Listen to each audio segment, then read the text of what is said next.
Salut, te voici actuellement sur la chaîne YouTube Snapstar. Sur cette chaîne, tu retrouveras tous les plus gros clashs de Snapchat et tous les plus gros buzz du moment.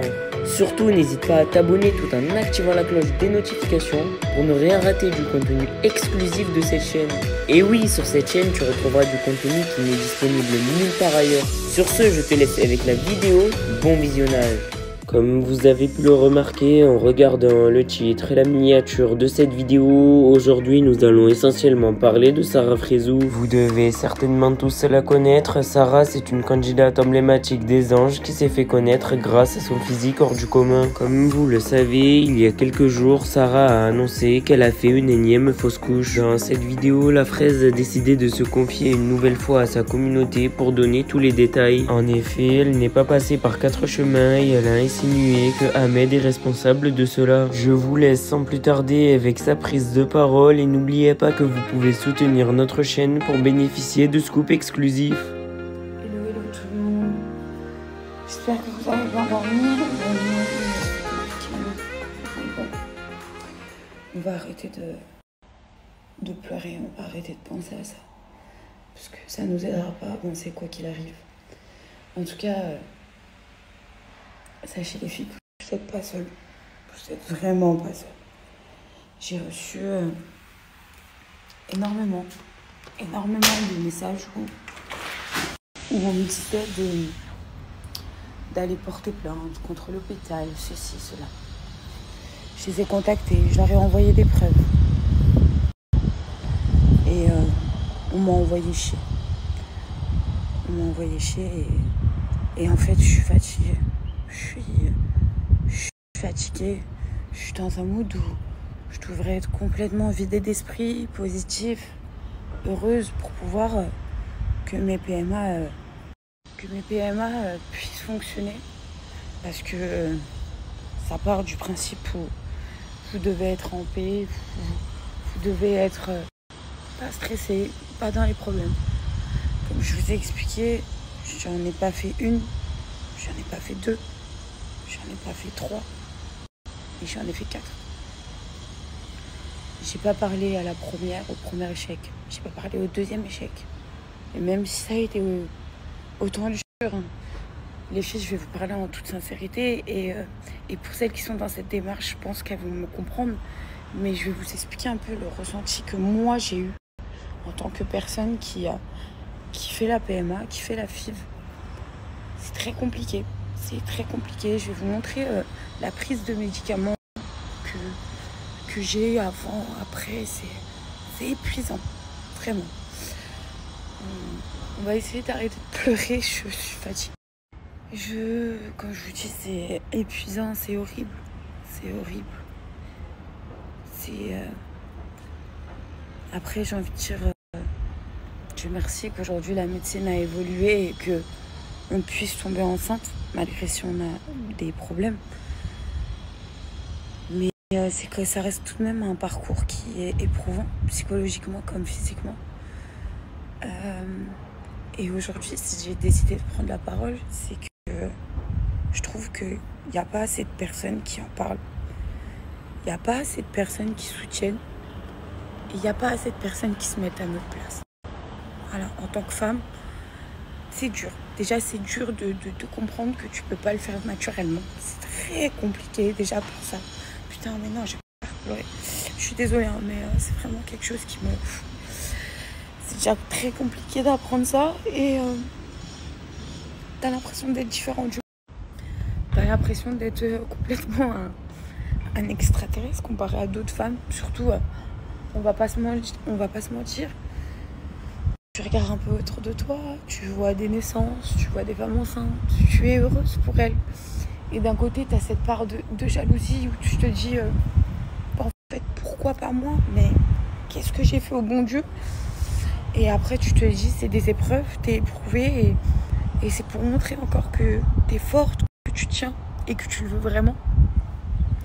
C'est vrai que, voilà, et aujourd'hui, d'avoir pris la parole, déjà, je vais pas vous mentir, ça m'a énormément soulagée. Mais à un point, je crois que vous pouvez pas vous imaginer.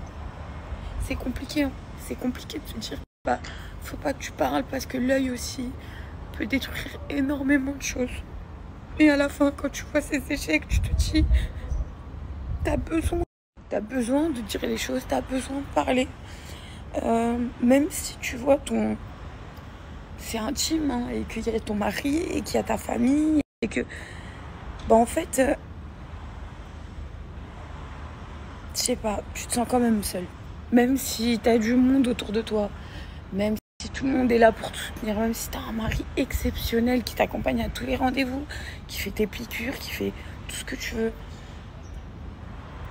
En tant que femme dans cette étape-là de ta vie, et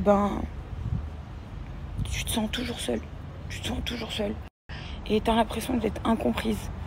Combien de fois, quand il y a eu des échecs, et que derrière, j'ai mon mari qui me dit « Non, faut continuer, on va réussir, bébé, lâche pas. » Et que t'es là, tu lui dis « Mais en fait, je suis fatiguée d'être ce rat de laboratoire, je suis fatiguée de me mettre des médicaments, je suis fatiguée de tout ça.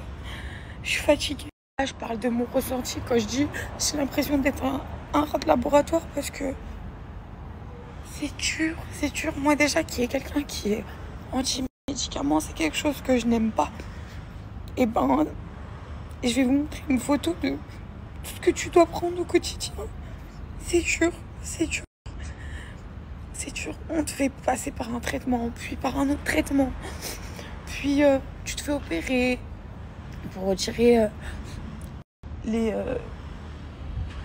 comment dire, pour pouvoir créer des embryons, plein de trucs comme ça. Et c'est dur. C'est dur, mais on reste accroché. Et Inch'Allah que ça va le faire, quoi. Tous les jours, on espère. Tous les jours, Dieu merci qu'heureusement, l'espoir existe. Mais c'est dur. Je vous jure, c'est dur. C'est dur. T'as beau voir des bons résultats positifs, on a beau te parler que psychologiquement. J'essaie de pas pleurer, je suis désolée, hein, je vous jure, je fais tout pour, mais je pense que psychologiquement et physiquement, je suis tellement éprouvée par toutes ces étapes que j'arrive plus. J'arrive plus à... Quand tu vas voir ton gynécologue et il te dit, mais surtout, restez positif. Mais n'oubliez pas, vous avez une piqûre à 23h pile. Vous avez une autre piqûre à faire à telle heure. Vous avez un suppositoire à vous mettre par derrière à telle heure. Et vous avez de progestérone à vous mettre à l'avant par voie vaginale à telle heure. C'est fatigant. Je vous mens pas, c'est... Waouh, c'est dur.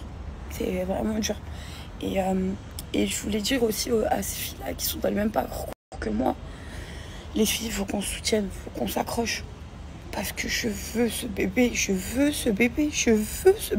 C'est... Je peux pas vous dire comment. Et là, tu te dis, en vrai, quand tu fais toutes ces démarches-là, et quand on te fait le transfert d'embryon, tu continues à prendre des médicaments derrière, et même des fois doublés. Et tous les jours, tu demandes à Dieu d'entendre tes prières. Tu demandes à Dieu de t'offrir ce cadeau qui est juste magnifique. Tu demandes voilà. Comme on dit, il n'y a que Dieu qui donne. Et qu'il n'y a que lui qui connaît ta destinée. À toi de t'accrocher, de te battre. Et c'est comme ça. Je me suis... Pour vous dire, hein, je pensais...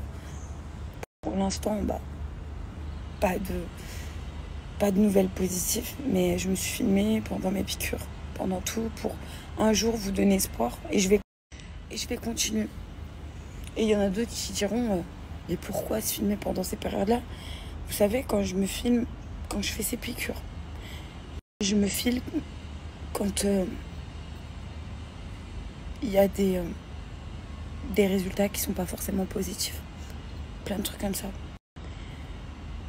Je me dis que demain, Inch'Allah, si Dieu le veut, que j'aurai ce bébé qui grandira. Merci à toi d'avoir visionné cette vidéo et surtout n'hésite pas à liker la vidéo et à nous donner ton avis dans l'espace commentaire. Sur ce, on se retrouve dans une prochaine vidéo. Peace.